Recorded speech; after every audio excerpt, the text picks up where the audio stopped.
سوال، تقدیر کیا ہے، مقدر اور نصیب؟ کیونکہ اس بارے میں کوئی چیز کلیئر نہیں. کہا جاتا ہے کہ فلاں چیز میرے نصیب میں نہیں ہے، اگر نصیب میں ہوئی تو مل جائے گی وغیرہ.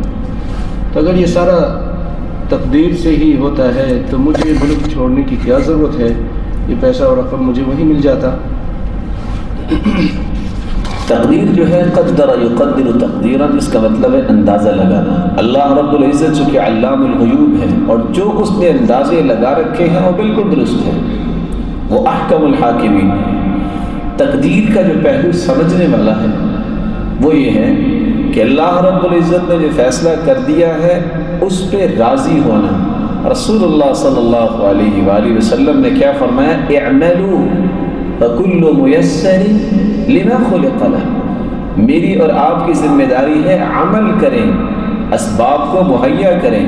یہ بھائی میرے محترم جو لکھ رہے ہیں کہ اگر تقدیر میں لکھا ہے تو میں دوسرے ملک میں کیسے آیا، یہ بھی تقدیر میں لکھا ہے کہ آپ نے دوسرے ملک میں آنا ہے.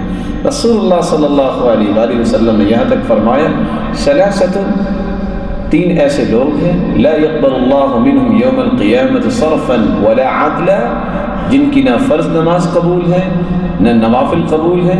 ان میں سے ایک شخص کون ہے؟ مکذب بالقدر، جو تقدیر کو جھٹلاتا ہے. نہ تقدیر کو ہم حجت بنا سکتے ہیں نہ جھٹلا سکتے ہیں. اس لیے جب تقدیر کا معاملہ آ جائے اور انسان اس کی کھوج میں لگ جائے تو اللہ کے رسول صلی اللہ علیہ وسلم نے فرمایا فَلْيَنْتَهِ، رک جائے. اس کو ماننا، تسلیم کرنا اور عمل کرنا یہ ذمہ داری ہے. اور اس کو حجت اس لیے نہیں بنا سکتے، کس کو پتا ہے کہ میری تقدیر میں یہ لکھا ہے؟ کیا کسی نے اللہ سبحانہ و تعالیٰ سے پوچھا؟ کیا لوح محفوظ میں کسی نے جا کے چھان کر دیکھا؟ کسی کو پتہ ہی نہیں ہے. اس لیے ذمہ داری کیا ہے؟ اعملوا فکل میسر لما خلق لہ.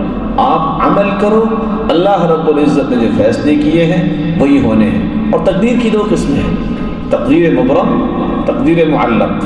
تقدیر مبرم اٹل فیصلہ ہے، تقدیر معلق وہ آپ کے عمل کے ساتھ معلق ہے. یہ خیر کا راستہ ہے، اگر اس کو اختیار کرو گے اچھائی ملے گی. یہ برائی کا راستہ ہے، اگر اس کو اختیار کرو گے برائی ملے گی.